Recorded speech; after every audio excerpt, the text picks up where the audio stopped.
Well, this might be the most viewer-requested topic I have ever received and been asked to cover.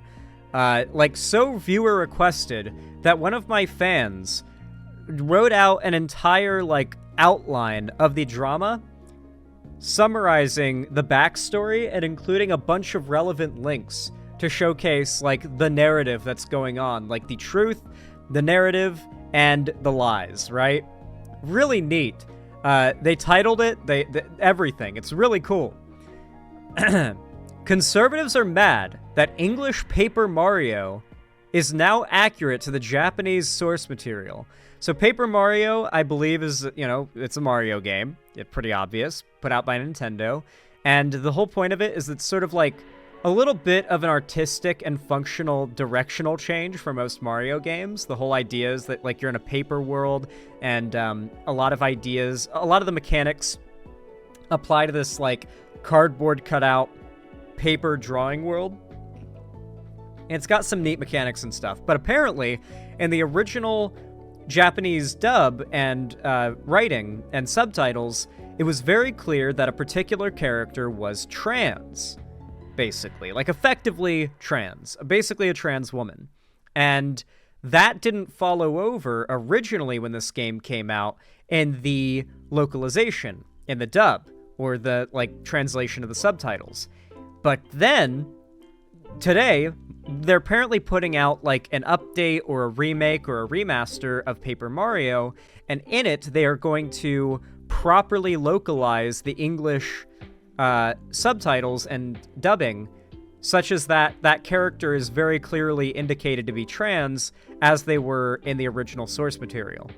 This is, of course, something that is going to set off a lot of people. I should say a lot of chuds, actually, not people. So this is the story as I understand it.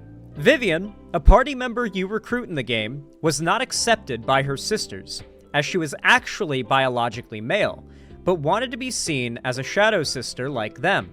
This was in the original Japanese version of Paper Mario: The Thousand-Year Door. The big deal is that the remake kept that aspect for the localization. So this is what people are upset about. Resources covering the recent remake keeping this aspect of the character from the original script. Resources covering the recent remake keeping this aspect of the character from the original script. Okay. Ahoy, folks! So I guess this is a non-negative covering of this. That is just explicitly a pro-trans message and allegory, by the way. Yes, this character wants to be a shadow sister, but she was born male, and so they didn't accept her. Isn't that sad? Isn't it wrong not to accept somebody for who they outright presenting a character that is effectively trans to an audience of mostly young people and explicitly writing it such that the only reasonable valid opinion is that, oh man, they're real bitches for not letting her be a shadow sister. Triss here with a quick update on Paper Mario: The Thousand-Year Door. Now that reviews for the game have dropped, all sorts of details are coming out about the game in the days before its release. One of the most heavily discussed details of the game is Vivian, specifically her gender. The original GameCube version and its various localizations sparked many debates over the last 2 decades about whether Vivian was a trans woman or not. The original Japanese version of the game, as well as several localizations, indicated that she was trans, but in English and other languages, this was omitted. And we finally have our... Aren't there, positive representations of trans women in particular in, Japanese media going back to, the 90s and 80s, anime and, old movies and shit? What is faux pas not necessarily going to follow across, an entire fucking, half the planet-sized ocean, right? Apparently Japan has for a long time been a bit better about trans issues in some areas than America. Funnily enough, they completely ungayed Sailor Moon back in the day. Sad. But, there's a very weird relationship with, homosexuality that a lot of Japanese media has, where it's, almost a nexus of it, while also in some areas being a bit, opposed to it. It's interesting. There were so many trans and gay people in that show. Which show? Oh, One Piece, or not One Piece, Sailor Moon. I think One Piece at one point had trans characters too, right? Like One Piece is like explicitly pro LGBT, if I recall correctly. Um, yeah, most popular anime has like a generally positive message. Like, ironically enough, some of the most popular anime, it is like effectively about toxic masculinity. I honestly think if you break it down, like in a way, Aaron Yeager's entire character arc is like a deconstruction of like how toxic masculinity and male aggression is not like a valid way to solve problems. It only like gets you into worse ones, right? Like it's funny how much of anime is actually a subversion of tropes that you would expect the anime to follow. One Punch Man is obviously an explicit example, but another good one is Cyberpunk Edgerunners, actually. I think Cyberpunk Edgerunners, to an extent, criticizes that male aggression aspect of being like the way to solve problems pretty well when you consider how it ends. Like, sure, it's a happy-ish ending, but you wouldn't see how that story goes and then be like, I want to be like him. You know, I want that to happen to me. I want to follow that path, and I want to have that kind of like mental development occur to me that gets me to the same exact place as him. No one is going to see that and be like, that's what I want to happen to me, right? So it's interesting. Ironically enough, popular Japanese media surprisingly woke, like both more recently and going back quite some time. Our answer now. Based on a screenshot uploaded by My Nintendo News for their review, we can see this line of dialogue from Vivian. Truth is, it took me a while to realize I was Edgerunner's ending was happy? Yeah. Like, yeah? Do you know how Cyberpunk tabletop campaigns go? Like, Cyberpunk 2077 breaks the general canon, like, lore vibes of Cyberpunk more than any other Cyberpunk media ever. The trend for a Cyberpunk campaign is at the end, all your characters, your whole campaign, you, your friends, everybody, your characters all get destroyed by Atom Smasher at the end of a campaign. That is the trend. That is the tradition for a Cyberpunk tabletop campaign, is your entire party gets wiped by Atom Smasher at the end because he's impossible to beat effectively. So in comparison to how you would expect that story to go, it actually is quite comparatively happy. People survived. Was their sister, not their brother. Now their usual bullying feels heavier. And there we have it, folks. It's now officially confirmed by Vivian. Yeah, the one stat that Atom Smasher doesn't have maxed is the one that having 0 of is a benefit, you know, to your strength and power. In herself. That's humanity, you know? She is a trans woman. Nintendo really did it, and I couldn't be happier about it. This kind of representation is big, and I know many people are going to be happy to see Vivian's story arc in this game. Plus, hey, battles against Beldam now mean we get to really fight a trans. Wait, doesn't that literally mean that, like, the original game dub localization essentially destroyed that character's character arc and made it nonsensical? How does that character's arc how does Vivian's arc make any sense if the lore doesn't tell you she's trans? Is it just like, for no reason, they didn't accept her in the Shadow Sisters? For undisclosed reasons, they did not accept her. What? They call her ugly. Ah. So it's, okay. This isn't even the first trans Mario character? Birdo was? That's wild. Man, Mario's been woke for a while. Big. And I know many people are going to be happy to see Vivian's story arc in this game. Plus, hey, battles against Beldam now mean we get to really fight a transphobe. But what do you guys think? Nice. Are you happy Vivian's also like a very trans name. I feel like I've met maybe 1,000 trans women named Vivian online, you know? Like, it's one of those names like Emily or like Elizabeth or God, what's another common what's a really common trans woman name? Like, obviously Emily's super common. What else? I'm trying to think. Never met a trans person named Lucy. Never met a trans person named Aurora. But there's another name that's like really... Natalie. Yeah, Natalie. Yep, that's a common one. Don't know why. Natalie is super common. I've met a lot of Natalies that are trans. Melody? Haven't met any. Lilith. Lilith is another name. Weirdly common among trans women. What's a really common trans guy name? I feel like I don't see a lot of trans guys with the same name. But something I find very common is a lot of trans dudes I've met go by a nickname. Yeah, it's usually like a 3-letter nickname. Kai or something. Cal. Like something along those lines. Like a 3-letter shortened nickname. I've met so many trans dudes who go by a name like that. Just a 3-letter, like shortened, half their name, mostly a nickname.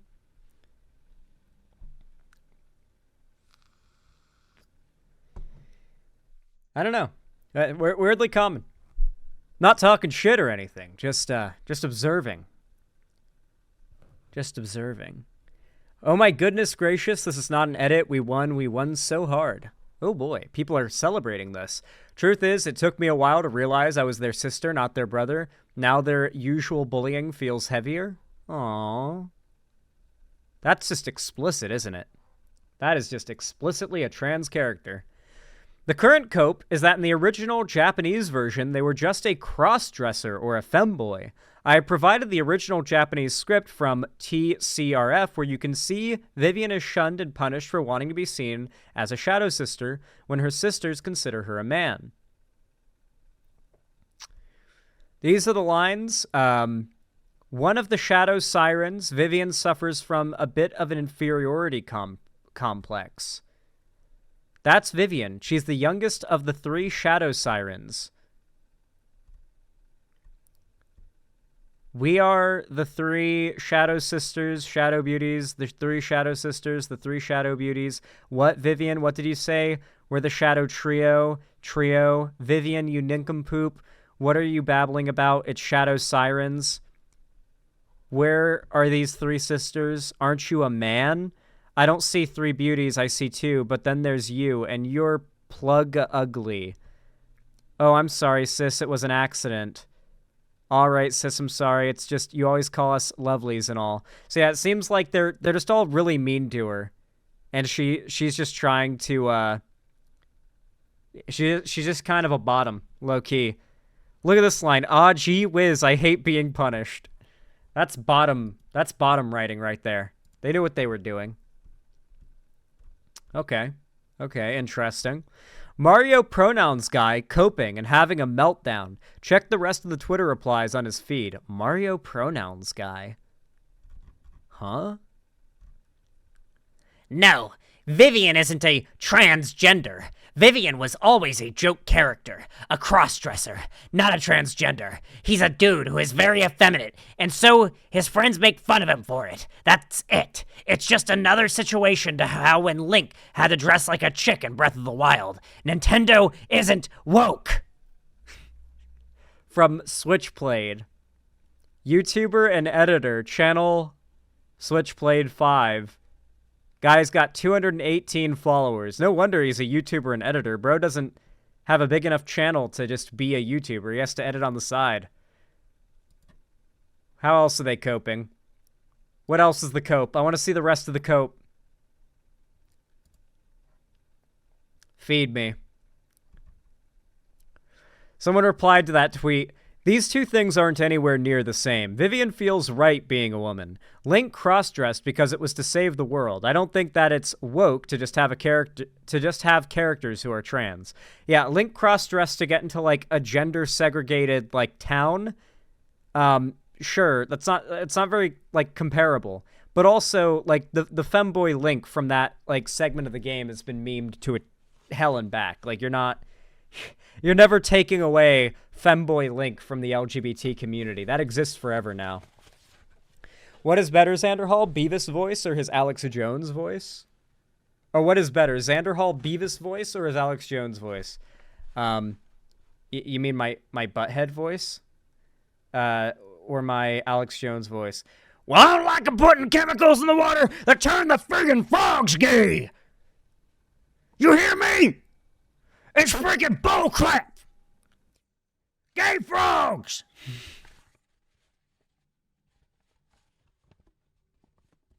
They're putting chemicals in the sand that turn the frickin' sandworms gay. Like Dune, Alex Jones and Dune. I almost crushed my skull and I laughed so hard. You can't make me laugh while I'm working. That's dangerous. I'm sorry. Are you working on like a car or something? I don't know. I'm sorry. I feel my own throat hurting. Yeah, my throat definitely doesn't feel good after doing that impression, that's for sure. But I've got pretty strong vocal cords. I'm all right. Your Alex Jones voice is better, 100%. Now listen, I've seen the documents. I've seen the documents, all right? Trust me, you don't need to see the documents yourselves. I've seen the documents, and I know that these Democrats are lying. They are a bunch of liars, and I'm going to eat them. I'm just going to eat them. That's the only way. That's the only way, people. We have to eat these Democrats. There are globalists who are going to feed your kids to trans groomers. We have to eat them. We must resort to cannibalism. I don't know. I'm excited for when this segment comes out and there's just a bunch of timestamps to the bit where it's just me. Like someone just comments, I skipped randomly forward into the video and Zan was doing an impassioned Alex Jones impression. I will eat your leftist ass. Like corn on the cob. Make a deep fake of this.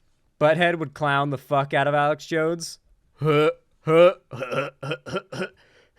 Alex Jones. I can't do it. I can't do it right now. Hey, Beavis. Hey, Beavis. Have you ever seen Alex Jones? You think Alex Jones has ever scored before? No, I don't know. I can't do it. I can't do it right now. I'm in Alex Jones mode. I can't do another impression. Regardless. Okay. So apparently Grums is coping. Apparently Grums is coping about this now. Paper Mario TTYD localizers made Vivian trans. She was originally a cross-dresser or femboy in the original Japanese, not trans. We have such a problem with kids being forced into gender assignment before they're consenting adults that this doesn't belong in a kid's game by Nintendo of America. So obviously fake fans not just making things up about the original source material, obviously. So this is the line from the characters who are transphobic, that are making fun of and bullying Vivian. So, like, the story is literally that Vivian is trans and isn't accepted by her sisters because she was born a man. But that's not trans to these people, I guess. It's being a femboy or a crossdresser. What's the difference, though? These people don't consider there to be a difference. So why are they now? Anti-woke YouTubers are mad.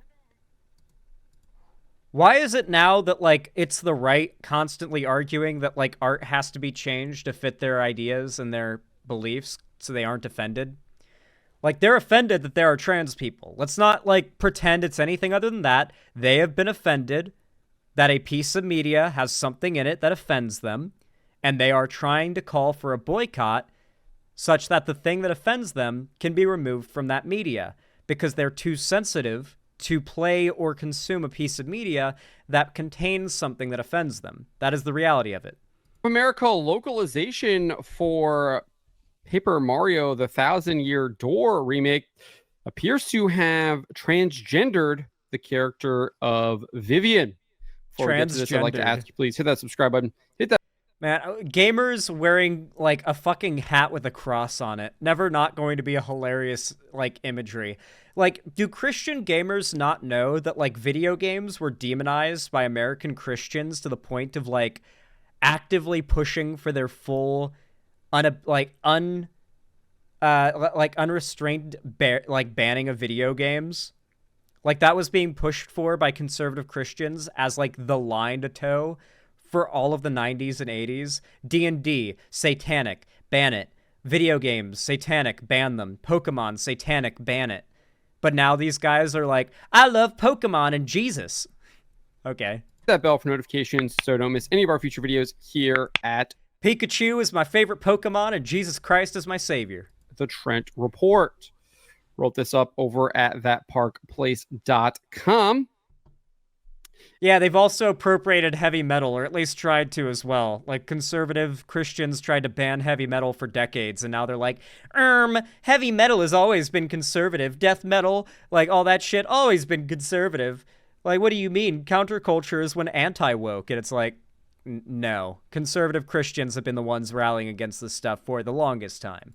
And we have this screenshot, which appears to be taken from the... It's really interesting how much these people have resorted to just outright lying, you know? Like the whole Assassin's Creed Yasuke stuff essentially centers around, like, pretending that there is not a Japanese main character in the game that you play as when there is. So the meme is essentially, she's such a good shinobi and assassin that everyone's, like, they couldn't see her. She's invisible. They've forgotten she exists. And they're screaming, why isn't there a Japanese protagonist in the game that takes place in Japan? They're, like, forgetting there is. She's a shinobi. She's the assassin that you play as. Yasuke is not an assassin in the game. He's just the samurai heavy character. The actual assassin main character protagonist, you could argue, the character who will have the assassin arc is, I forget what her name is. Naoi or something? Naoi? I've only seen the trailer once so far.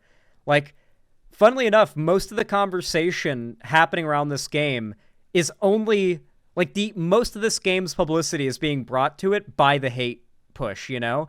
And funnily enough, it's going to lead to a massive distraction from the fact that it cost $130, which I'm not a fan of it. And while, yes, when you adjust for inflation, video games would cost $130, like $60 adjusted back then, adjusted for inflation now is $130 roughly. But it still means you've got to pay for pay $130 for a game when 60 has been the standard for a long time. So it's a pretty big bummer that the games industry is moving towards the $130 standard for new games. Like, that's not going anywhere, guys. That's the standard now. That's just an inflation adjustment. Excuse me, we've gotten from 70 to 130 here. I was going to play this. Excuse me, we've gotten to 70 to 130. Here I was going to play this. I'm confused by what you worded there. No, yeah, like, inflation has been rampant for, like, decades, and video games have been $60 on release for, like, 20, 30 years now. It only makes sense that eventually that would change. Eventually. It's unfortunate, but it is. It is reality. Are they already moving to 130? Yeah. No, the standard for AAA game releases is already moving up to 130 because that is the inflation adjustment. Paper Mario the 1000-Year Door remake, which comes out later this week. I believe it goes on sale May 23rd. Obviously, to add on to what Ride the Rails said, clarification, that's the USD adjustment. There will no doubt be poor localization of prices in other countries, so places like Brazil and whatnot are going to have a very hard time when it comes to purchasing these $130 games. The career page, it's since been removed. If you go there was a 404 error, but got an archive link. But it was for a localization production special, so I don't know why they removed it. Maybe they filled the role. Maybe they didn't like our coverage of it. Man, that guy is boring as shit. We are not watching any more of his video. Let's see. Mario fans have dealt with them by just attributing their words to Beldam and just repeating that meme en masse. One of the Shadow Sisters that bullied her. Good example. Let's see. So this is somebody quote tweeting the Coper. The villain's the one saying the line. Okay. I get the joke. That's funny. I like that. I like that. Is there more? There's another one here. There's another one. POV, you said Vivian is a boy on Twitter in front of the Paper Mario fandom. Beldam's speech bubble.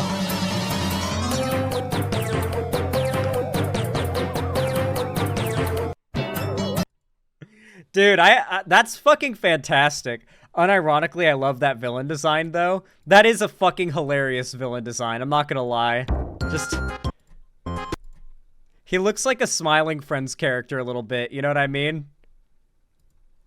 Just a goblin. Like, Ain't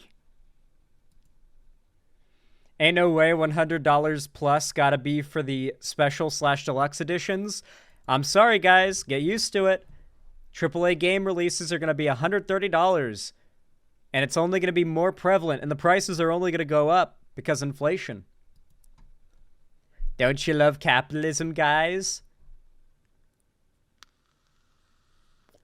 The only way for this to change, by the way, is if demand for these products drops substantially. As per the supply. You know, obviously there's no physical, tangible supply when it comes to digitally distributed games, but if the price goes down, or if like the demand goes down substantially, typically the price is going to fall as well. And so that's how you fight against inflation, is you find a way to drop demand for a product so that they're forced to drop the price despite inflation. So really it would require a massive, substantial boycott of AAA game releases by gamers in order to have a serious impact. Discs exist, games can be printed on discs, yeah, but you guys know what percentage of game sales are now digital distribution now, right? Paper Mario is only $60. I'm telling you guys, just watch. Year by year, more and more games are coming out that are $130. That is the adjusted for inflation price in 2024. More and more companies are going to justify it with that number. That's like people who buy trucks that are not trucks anymore. I mean, sure, but hey, some games you can't get a physical copy of. It's just how it is. A lot of indie games, for example, can't afford a physical copy of. Granted, those don't tend to be AAA, but still. Wow, that's really funny. I don't really know much about Paper Mario, but I find it hilarious that the entire community seems to be coming together to just make fun of the fake fans trying to butt their way in to incorporate this game into their culture war nonsense. But, like, it's just another example of, like, all these pieces of media being appropriated by grifters like Grums who are pretending to have been fans of this media so that they can report on the true fans fighting against the wokeness, when in reality it's the other way around. Really funny stuff, honestly. If you enjoyed this video, though, please consider leaving a like or a thumbs up. No matter when or where you're watching, it really helps the channel and my content a lot. Subscribing and ringing the bell icon and commenting down below does the same, so I really do appreciate it.